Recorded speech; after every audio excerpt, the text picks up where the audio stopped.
Bonjour et bienvenue sur cette vidéo de présentation où je vais vous parler de Peertube. Alors qu'est-ce que Peertube? Eh bien Peertube est une plateforme de streaming vidéo. Mais Peertube, à la différence de YouTube, Dailymotion ou les autres, n'est pas centralisé. Peertube est une plateforme qui est décentralisée et qui est sur le réseau fédéré, également appelé Fediverse. Alors pour la petite histoire, l'aventure Peertube a commencé en 2017 avec un développeur web qui s'appelle Chocobos, enfin du moins qui se fait appeler du nom de Chocobos.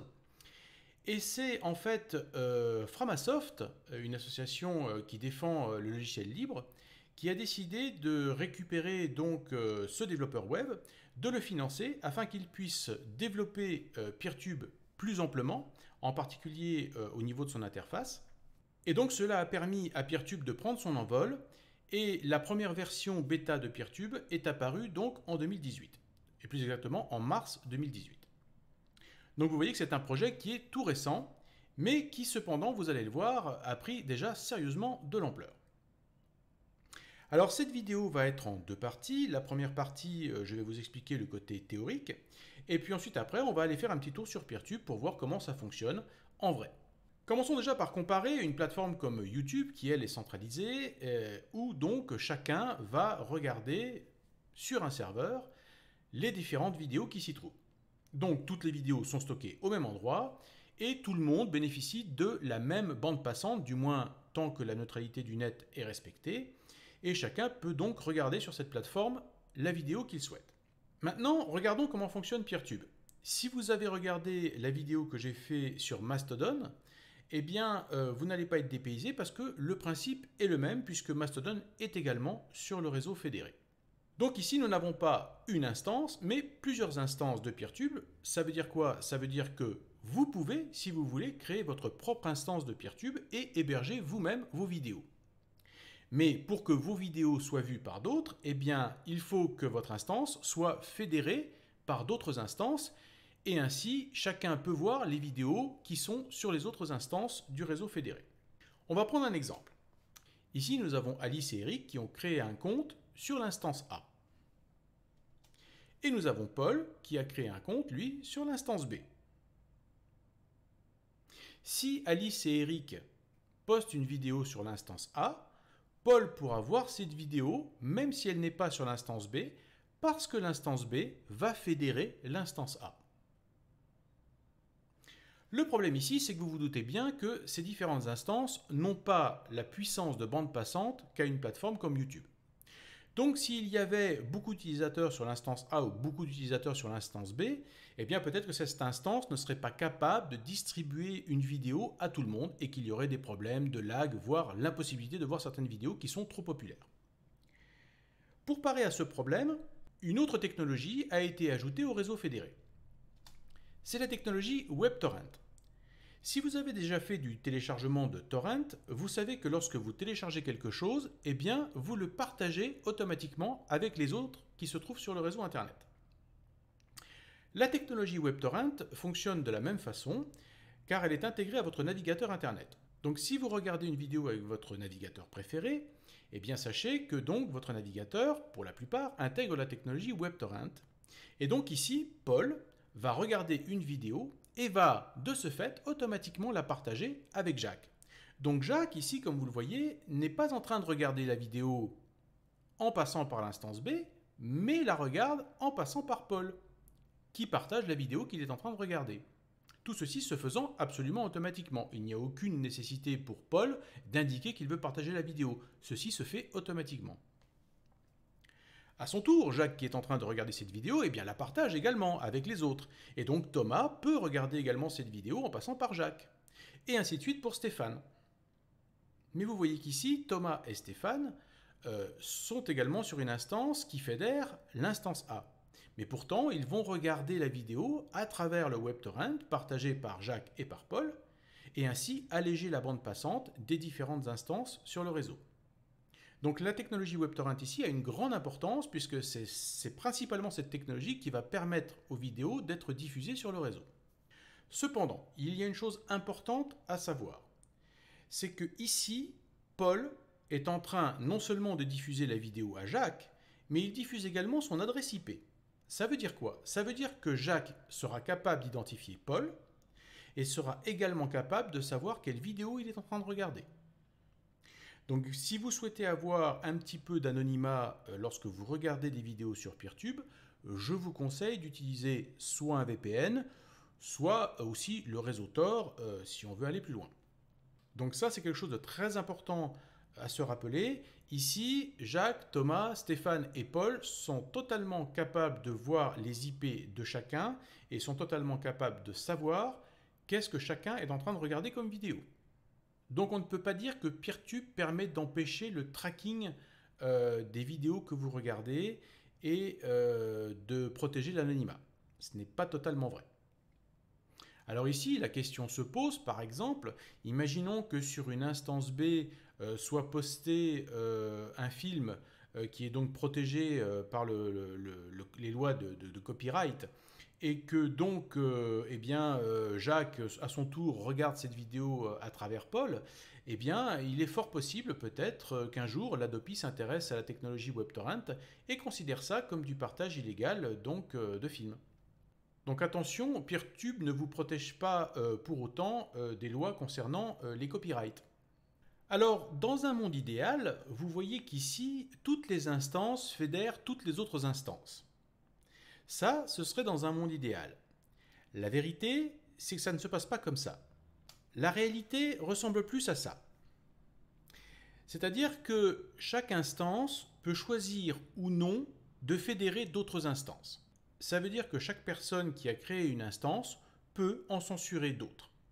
Donc ici, vous voyez que les personnes qui sont sur l'instance D pourront voir toutes les vidéos qui sont sur l'instance D et également toutes les vidéos qui sont sur l'instance C, parce que D fédère C, mais les utilisateurs qui sont sur l'instance D ne pourront pas voir les vidéos qui sont sur l'instance F, G, B ou E. Donc quels sont les choix pour les utilisateurs? Soit de créer un compte sur toutes ces instances pour être sûr de ne louper aucune vidéo, soit d'aller sur une instance qui fédère un maximum d'autres instances pour être sûr de ne rien louper. Donc ici, on peut voir qu'il y a des avantages et des inconvénients.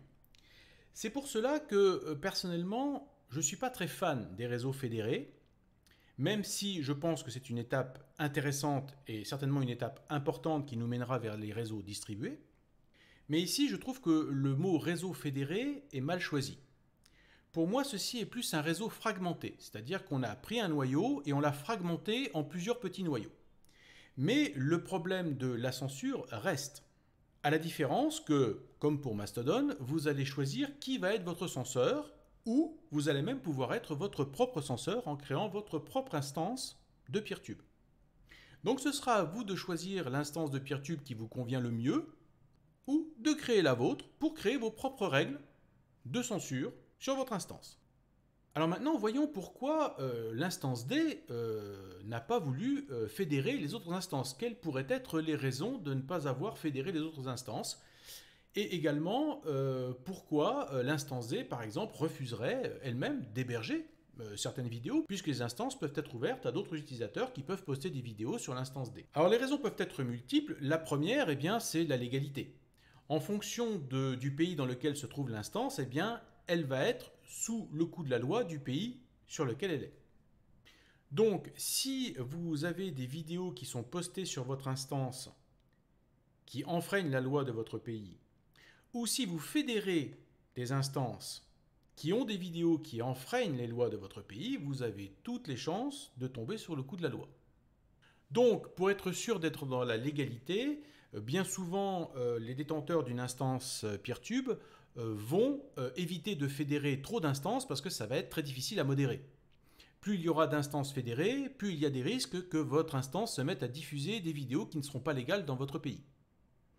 Donc, forcément, cela oblige à faire très attention. Je rappelle d'ailleurs qu'en France, il va y avoir l'obligation de supprimer sous 24 heures un contenu qui ne serait pas légal. Donc cela demande un boulot de surveillance de l'instance et des autres instances que l'on fédère qui est quand même assez important. Ensuite, il y a les opinions. En effet, celui qui détient l'instance peut très bien avoir une opinion différente des autres instances. Exemple, imaginons que celui qui détient l'instance soit vegan.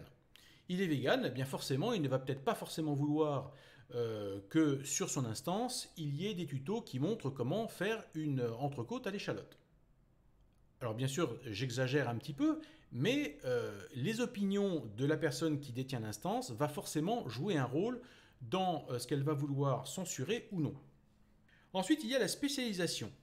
Vous pouvez par exemple imaginer qu'un professeur d'université décide de faire une instance sur laquelle il va mettre ses cours et qui va permettre donc à ses élèves de pouvoir suivre les cours même quand ils ne peuvent pas venir à l'université.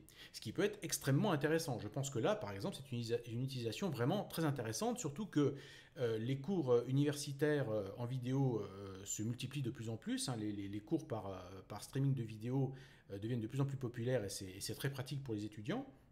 Donc on peut faire en sorte qu'une instance soit spécialisée dans le domaine de l'enseignement, par exemple, et on ne veut pas, là encore, qu'il y ait au milieu un tuto qui donc explique comment faire une entrecôte à l'échalote, alors qu'on est en train de parler de cours de philosophie, par exemple. Bon, bien sûr, cela ne s'applique pas si vous avez une spécialisation dans des cours de cuisine, hein, bien sûr, bien évidemment. Mais voilà, donc je crois que vous comprenez le principe. La spécialisation ici peut jouer un rôle dans la censure de l'instance.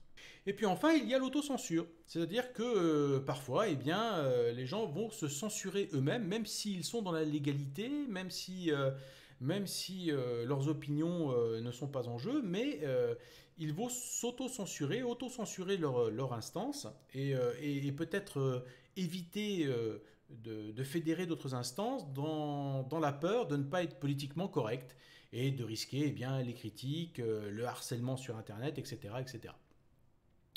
Donc l'autocensure ici va également jouer un rôle, c'est évident. Donc pour toutes ces raisons, certaines instances resteront très restreintes alors que d'autres eh bien, seront très ouvertes et prendront certainement plus de risques. Ensuite, voyons quels sont les bons côtés de Peertube. Eh bien, il n'y a pas de publicité sur Peertube. Et ça, c'est excellent, puisque là, vous n'avez plus déjà l'espionnage des publicités, hein, avec les trackers qui vont savoir qu'est-ce que vous aimez, qui vont récupérer des cookies, etc., etc. Là, pas de publicité. Et c'est également important pour le côté censure parce que bien souvent, lorsque par exemple YouTube censure une vidéo, c'est souvent pour protéger des marques.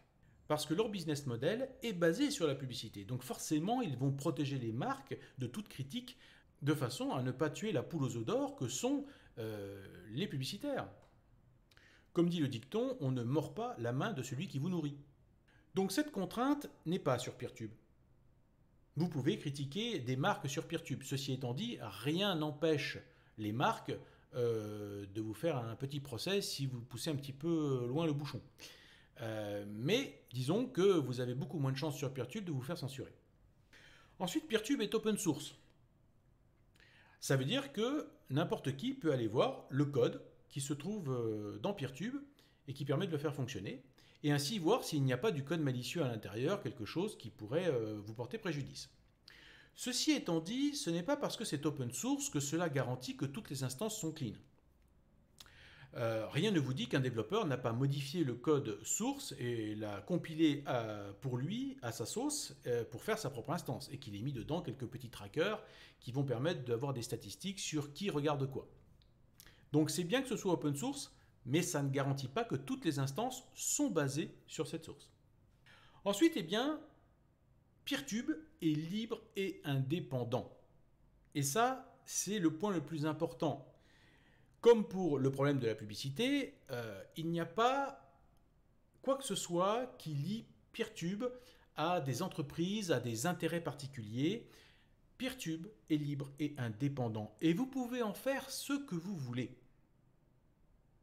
Donc comme je l'ai dit tout à l'heure, si vous êtes un professeur d'université et que vous voulez créer votre propre instance au sein de l'université pour diffuser vos cours, eh bien vous pouvez le faire en toute liberté et gratuitement. Enfin, gratuitement, vous aurez certainement peut-être besoin de payer un petit peu votre serveur, hein, ne serait-ce que pour l'électricité. Mais disons que ici, vous n'avez aucune contrainte, vous n'avez pas de contrat à signer avec une quelconque plateforme. C'est votre plateforme, vous en faites ce que vous voulez. Donc j'ai envie de dire, utilisez votre imagination pour utiliser Peertube dans énormément de domaines. des domaines dans lesquels les grosses plateformes comme YouTube ne sont pas. Ensuite, et là je vais rajouter un petit point à part, entre parenthèses, c'est que ce qui est intéressant dans le réseau fédéré, c'est que les applications qui sont sur le réseau fédéré peuvent interagir entre elles. Et c'est le cas entre Peertube et Mastodon. Il y a une interaction possible entre les deux, c'est-à-dire que vous pouvez poster par exemple des commentaires sur Mastodon qui vont se retrouver sur Peertube, et inversement vous pouvez lier Mastodon avec Peertube, et ça c'est très intéressant. Donc il peut y avoir une interaction entre ces différentes plateformes. Alors parlons un peu de chiffres maintenant. Peertube aujourd'hui c'est plus de 400 instances, donc je vous rappelle que Peertube n'a commencé en version bêta qu'en mars 2018, donc déjà 400 instances c'est déjà énorme. Plus de 70 000 vidéos ont déjà été postées sur Peertube. Et il y a déjà plus de 2 millions de vues cumulées sur Peertube. Et bien sûr, ça augmente chaque jour. Donc on peut d'ores et déjà dire que c'est déjà un succès. Et que ce réseau ne va faire que grossir de plus en plus, avec de plus en plus de contenu. En fait, on est en train d'assister à la naissance d'une nouvelle plateforme qui va certainement avoir beaucoup de succès dans l'avenir. Et bien maintenant, je vous propose d'aller voir en situation réelle comment tout cela fonctionne.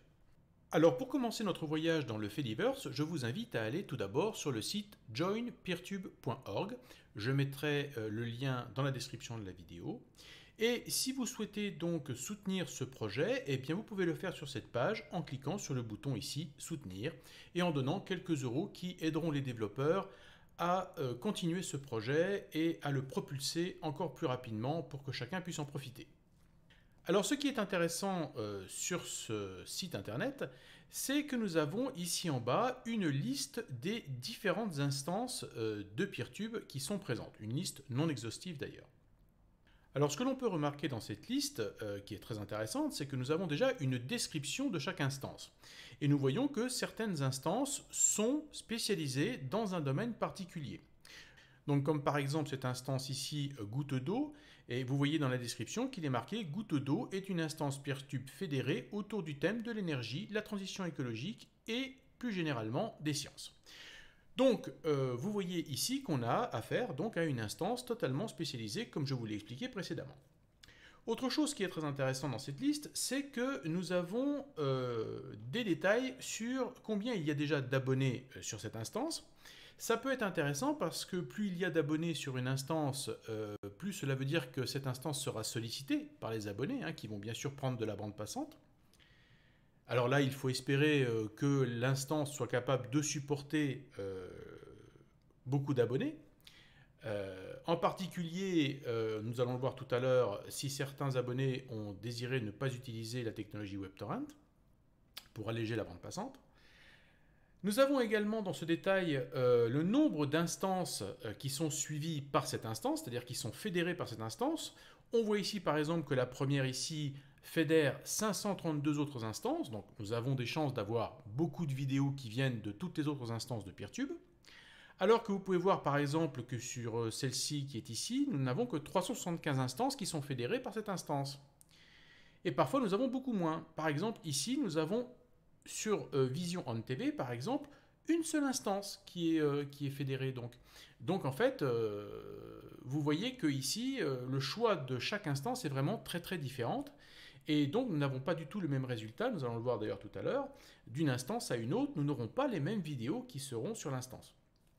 Alors également, vous pouvez voir que certaines instances permettent d'avoir un espace qui permet aux diffuseurs de vidéos de publier leurs vidéos s'ils le souhaitent sur une des instances.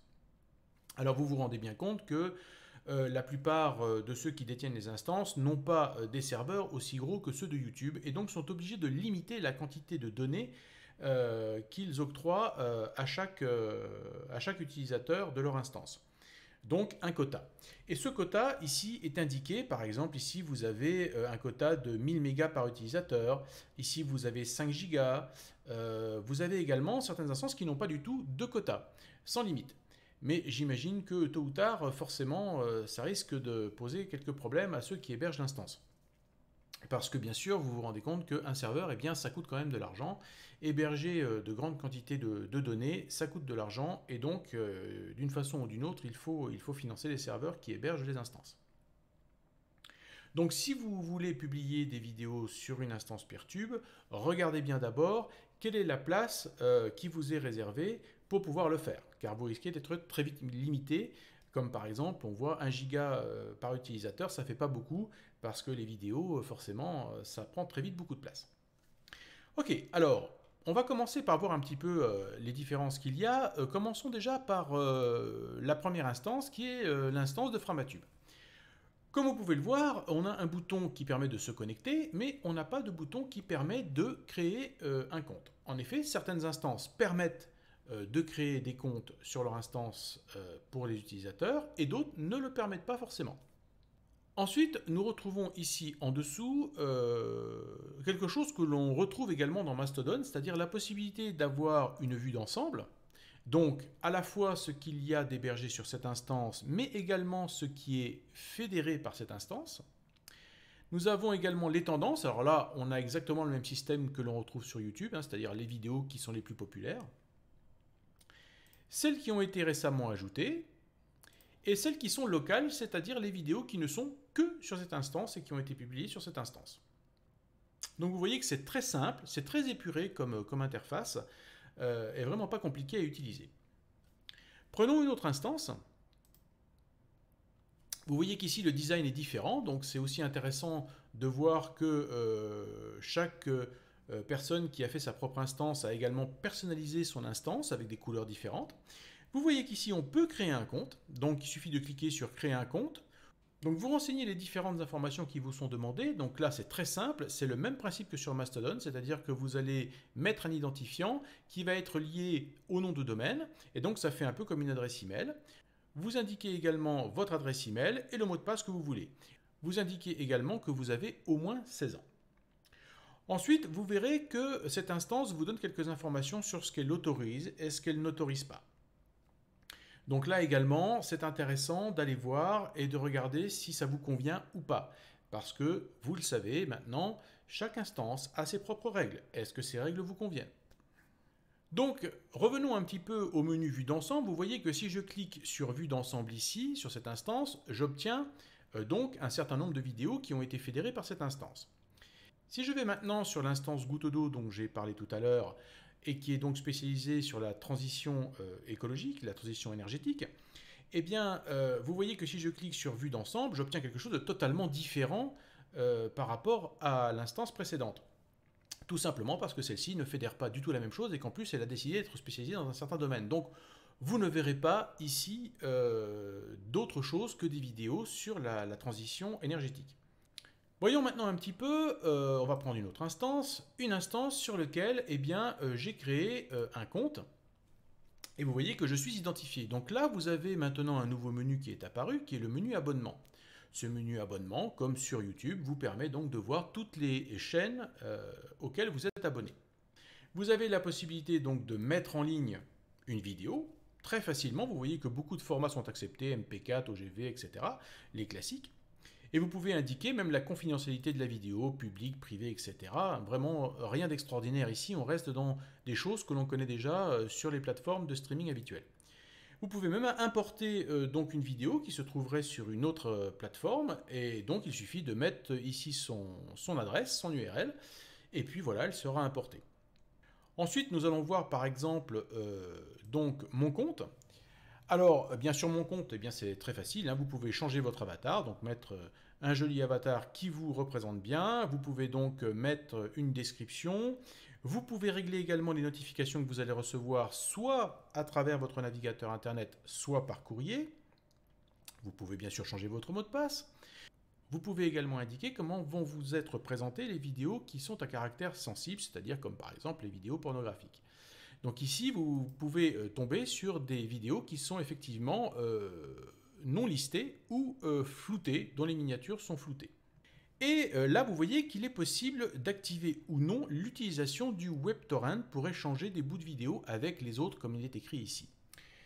Alors bien sûr, je vous déconseille de désactiver cette option parce que vous risquez d'avoir des problèmes de lag si jamais l'instance sur laquelle vous regardez la vidéo eh bien, n'a pas la bande passante suffisante pour diffuser les vidéos. Vous risquez de pénaliser le système de PeerTube si vous désactivez la technologie de WebTorrent. Donc il est préférable de laisser cela activé. Cependant, comme je vous l'ai dit tout à l'heure, le WebTorrent donc diffuse votre adresse IP à d'autres utilisateurs de PeerTube et indique également quelle vidéo vous êtes en train de regarder du même coup avec les autres utilisateurs, puisqu'on peut donc voir les paires qui sont attachés. Donc à vous de voir, mais si vous décidez d'utiliser PeerTube, il est plus logique de laisser la technologie WebTorrent activée. Ensuite, vous avez ici un onglet Ma bibliothèque où vous pouvez voir vos chaînes, vos vidéos, vos abonnements, les historiques, les importations, etc. Vous pouvez voir aussi les comptes que vous avez mis en silence, pendant quelques temps pour une raison X, des instances muettes, des changements de propriétaire, enfin un tas de petites options. Donc vous voyez que c'est très complet, il y a plein de choses dans PeerTube que vous pouvez utiliser pour que ça colle à vos besoins et à vos préférences. Donc revenons à la vue d'ensemble ici sur cette instance, et puis nous allons cliquer sur cette vidéo par exemple. Aujourd'hui, on apprend encore 3 nouveaux. Donc je vais la mettre sur pause. Vous voyez qu'on voit ici déjà le débit que l'on a sur cette vidéo, s'il est plus ou moins élevé. On voit également le nombre de paires, c'est-à-dire le nombre d'utilisateurs utilisant la technologie WebTorrent qui sont en train de regarder cette vidéo également et qui vont donc la partager avec vous. Donc ça c'est également intéressant car plus il y aura de paires, eh bien plus vous avez des chances que cette vidéo reste fluide et qu'il n'y ait pas de lag et de problème de disponibilité de la vidéo. Et puis bien sûr, les paramètres classiques habituels, le réglage du son, la possibilité d'accélérer la vitesse de la vidéo, la qualité de la vidéo, mettre en plein écran, etc. Donc vraiment ici on retrouve une fois de plus les mêmes fonctionnalités dont on a l'habitude sur les plateformes, les grosses plateformes centralisées habituelles. Vous pouvez bien sûr faire des likes, faire des commentaires, soutenir également financièrement celui qui produit cette chaîne. Vous pouvez partager bien sûr la vidéo. Alors là, c'est très bien fait également. Vous avez une URL, vous avez la possibilité d'intégrer ceci par exemple à votre blog si vous avez un blog. Vous avez même un QR code qui vous permet donc de récupérer facilement l'URL avec votre téléphone mobile. Donc vous voyez, on a vraiment des fonctionnalités déjà bien avancées, bien pratiques. Donc vraiment, on ne va manquer de rien. Et on a également la possibilité de s'abonner. Et comme vous pouvez le constater, eh bien on peut le faire avec son compte Mastodon. Et vous pouvez aussi vous abonner avec votre compte local. Et vous pouvez également vous abonner via un flux RSS. Ce qui est très pratique pour ceux qui utilisent les flux RSS et qui veulent être mis au courant très rapidement des dernières vidéos qui sont faites par exemple sur cette chaîne. Donc là encore, c'est très complet. Vous pouvez également télécharger cette vidéo ou la signaler si vous considérez que le contenu est inapproprié ou voire illégal. Donc vous voyez qu'on a ici à notre disposition tout ce que l'on trouve habituellement sur les grandes plateformes de streaming qui sont centralisées. Donc en conclusion, je dirais que PeerTube est vraiment une plateforme très intéressante, en particulier si vous voulez faire une instance qui est spécialisée dans un domaine particulier, puisque là vous aurez toute liberté de faire ce que vous voulez sans aucune contrainte. C'est vraiment très intéressant, je pense, pour ça particulièrement. J'espère que PeerTube va continuer de grossir parce qu'il est toujours très intéressant et très important d'avoir des alternatives aux grosses plateformes habituelles. Il est important de ne pas laisser ces grosses plateformes avec une telle hégémonie qu'elles ont à l'heure actuelle. Donc je vous invite à utiliser PeerTube, à aller regarder les différentes instances, à trouver peut-être votre petite instance préférée, parce que certainement que vous trouverez sur PeerTube des choses que vous ne trouverez pas sur YouTube ou sur Dailymotion ou sur d'autres plateformes de streaming. J'aurai certainement l'occasion de reparler de PeerTube, en particulier pour aborder le sujet de comment on crée sa propre instance. Ceci étant dit, si vous voulez déjà vous lancer dans cette aventure de créer votre propre instance, à ce moment-là, vous allez trouver les informations nécessaires sur la page de Join PeerTube. Mais si vous voulez vous lancer déjà dans cette aventure de créer votre propre instance, il est fortement déconseillé de créer une instance qui est derrière une connexion ADSL. Parce que si vous faites ça chez vous avec une connexion ADSL, vous allez pénaliser le reste du réseau. Je vous rappelle, c'est un réseau fédéré. Donc, ne faites ça que si vous disposez d'au moins une connexion de type fibre optique ou si vous hébergez votre instance Peertube sur un serveur distant que vous aurez choisi vous-même parmi les hébergeurs et qui dispose donc d'une bande passante suffisante pour pouvoir streamer de la vidéo. Voilà, donc ça c'est très important parce que vous risquez, derrière une connexion ADSL, de pénaliser Peertube. Mais nous aurons certainement l'occasion de revenir sur ce sujet et de voir donc comment on crée sa propre instance. Voilà, j'espère que vous avez aimé cette vidéo et je vous dis à très bientôt pour d'autres vidéos.